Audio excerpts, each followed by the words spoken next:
Olá, meu querido irmão, muito bem-vindo para a nossa reflexão deste dia 9 de novembro, uma solenidade muito especial que cai no domingo, dedicação da Basílica de Latrão.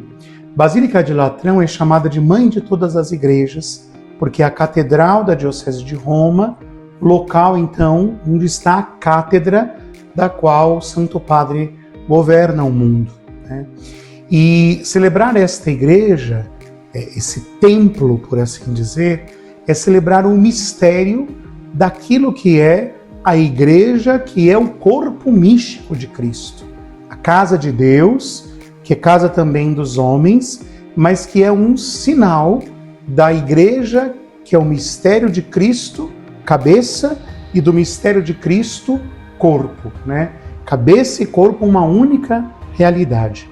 Primeira leitura, profecia de Ezequiel 47, aquela imagem bonita do profeta que vai até o templo e vê saindo água do lado do templo e começa a percorrer água adentro, e tanto mais ele percorre, tanto mais o volume da água aumenta, a ponto de ele precisar nadar de braçada desta água misteriosa que sai do rio. Ou melhor, do templo, né? Depois, a segunda leitura de hoje, Carta aos Coríntios, primeira, vós sois o santuário de Deus, né? É a igreja que é este mistério onde o Espírito mora, o Espírito do Cristo ressuscitado.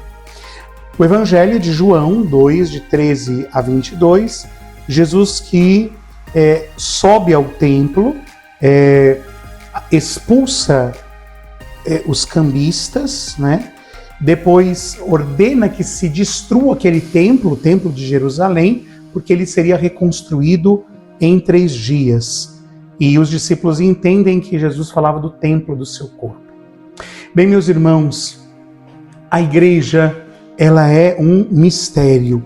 E os templos, os edifícios, devem ser construídos e ornados de tal maneira a expressarem este mistério. Por vezes se pensa o altar como o lugar do sacrifício e onde a comunidade se reúne para celebrar a Eucaristia, cravejado, né, ou cravado, melhor dizendo, com 5 chagas, que pode ser dedicado. Às vezes as igrejas construídas em 12 colunas para lembrar cada um dos 12 apóstolos, o batistério pensado como o útero desta mãe, as portas que devem ser estreitas, mais altas, para lembrar o céu. Ou seja, toda a arquitetura sacra alude para um mistério, que é o mistério de Cristo na sua cabeça, da pessoa de Cristo, e ao mesmo tempo de Cristo corpo, a igreja, esposa do Cordeiro. Por isso, meus irmãos, a igreja, ela não é uma fantasia, e não é também o sindicato, né, dos amigos de Jesus, eu gosto sempre de dizer.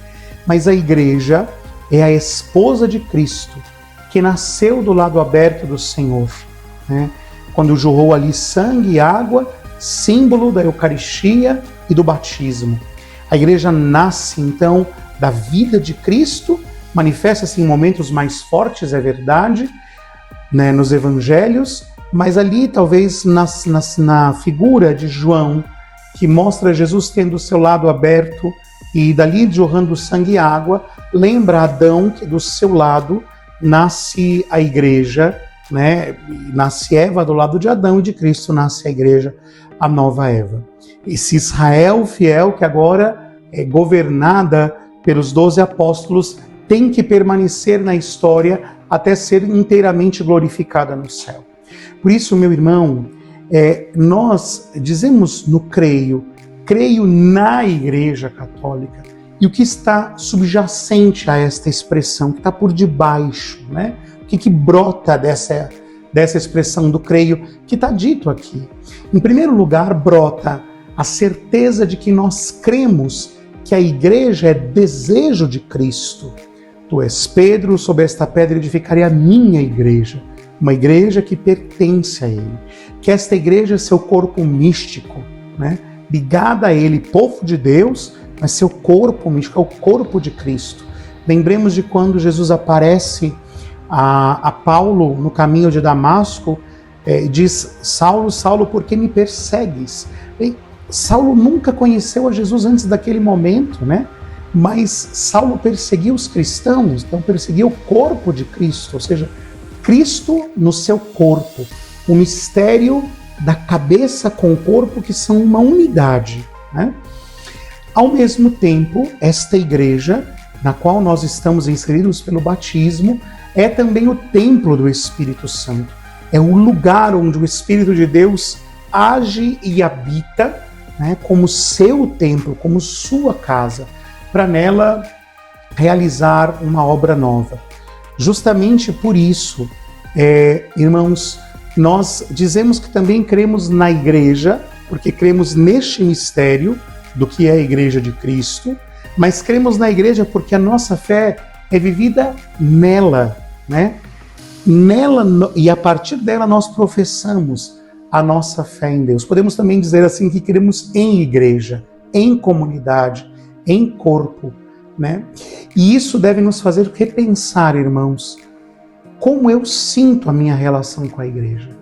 Eu tenho claro que a igreja é sonho de Cristo, é o templo do Espírito, e que os templos, né, físicos, os edifícios físicos, são santos porque habitam a presença de Jesus, mas porque também habitam o corpo de Cristo, que é a igreja. Assim, meus irmãos, nós precisamos neste tempo, e essa é uma tentação do nosso tempo, rechaçar, né, jogar para longe uma ideia de que seja possível viver em Cristo sem a igreja, né?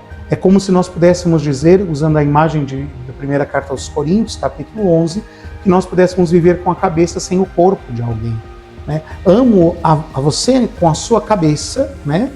Mas não amo o seu corpo. Então eu amo um cadáver, porque se eu separo o corpo da cabeça, eu não amo aquela pessoa, né? Mas Cristo se dá a nós por meio e na sua igreja. Por isso, meus irmãos, hoje o mistério que nós celebramos nos mostra a beleza dos templos, que são um sinal muito pequeno da beleza do corpo de Cristo, que é a igreja, e deste espaço, deste lugar no qual, né, nós somos como que blocos nessa grande edificação que o Senhor fez para si. Por isso o Senhor tem tanto zelo por cada um de nós, porque somos o seu corpo. E assim também pensemos, se de maneira muito prática nós olhamos para os nossos templos, né, feitos de pedra, é verdade, que podem ser destruídos, mas se entendemos que ali, naquele lugar onde vamos todos os domingos, aquele lugar é santo, porque ali Deus se aproxima de nós. As nossas igrejas, e pensando especificamente os nossos altares, os nossos sacrários, são um lugar onde o céu toca a terra, né? Onde Deus se faz próximo, se faz Eucaristia para nós.